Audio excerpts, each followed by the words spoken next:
Oke, bismillahirrahmanirrahim. Perkenalkan, nama saya Fikri Maulana Sidik. Saya dari mahasiswa Informatika S1 dari Digitech University. Di sini saya akan membahas terkait video studi kasus yang sering terjadi di lingkungan sekitar yang berkaitan dengan aspek kecerdasan emosional. Yang nantinya setelah ini saya akan tampilkan videonya, kemudian saya akan reaksi video tersebut yang berkaitan dengan aspek kecerdasan emosional itu. Baik, langsung saja kita tampilkan videonya.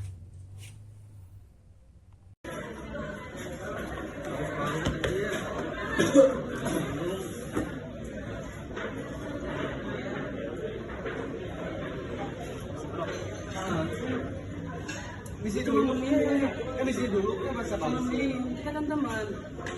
iya misi bahasa basi Ya, kita udah biasa teman. tahu tuh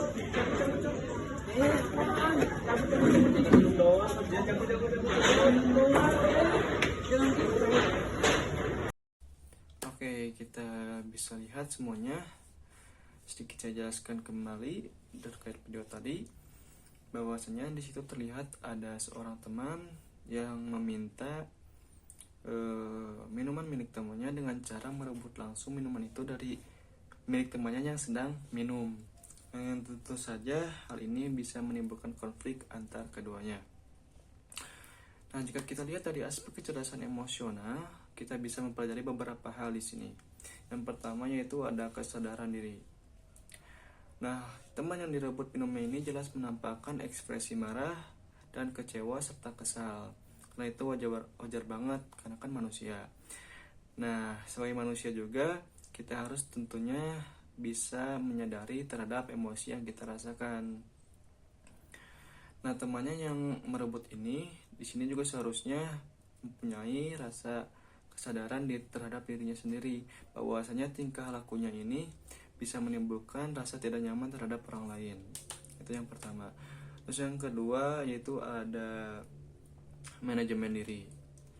Nah, di video ini teman yang direbut ini menampakkan rasa emosi marah dan kesal. Tapi coba kita bayangkan ketika dia bereaksi lain dengan cara menahan diri dulu sebentar, menghela nafas, lalu menenangkan diri sebelum menanggapi. Tentunya konflik yang tadinya seperti itu bisa menjadi lebih optimal dan lebih tenang, begitu ya. Terus yang ketiga itu ada kesadaran sosial. Nah, ini penting banget. Teman yang mengambil minumannya itu seharusnya dia lebih peka terhadap perasaan temannya, karena tindakan sekecil apapun itu bisa memicu rasa tidak dihargai terhadap orang lain. Dan jika kita mempunyai rasa empati, kita akan bisa lebih berhati-hati dalam bersikap dan bertindak. Nah, begitu. Nah, lantas bagaimana cara menyelesaikan atau solusi terhadap masalah tersebut? Nah, misalnya begini. Teman yang merebut tadi, ia bisa meminta maaf dan menawarkan diri terlebih dahulu untuk meminta atau untuk berbagi. Nah, teman yang dirugikan, teman yang direbut itu, ia bisa menawarkan atau menyampaikan perasaannya dengan lebih sedikit tenang atau lebih dingin. Misalnya, tolong jangan ambil minuman saya, nanti kita bisa berbagi. Nah, begitu ya. Dengan cara yang seperti ini akan lebih efektif dan tidak akan menimbulkan emosi negatif untuk kedepannya. Nah, seperti itu. Jadi, intinya dari kasus ini ialah kita bisa belajar bagaimana cara mengendalikan emosi, peka terhadap perasaan orang lain, dan berkomunikasi dengan baik. Karena masalah sekecil dan sepele apapun itu bisa berdampak lebih besar apabila tidak dibarengi dan diimbangi dengan kontrol emosi yang baik.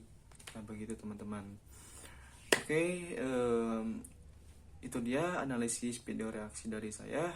Semoga kita bisa belajar supaya bisa lebih berhati-hati dalam bertindak, lebih empati, lebih peka, dan menjaga hubungan sosial dengan lebih baik ke depannya. Thanks for watching. Wassalamualaikum warahmatullahi wabarakatuh.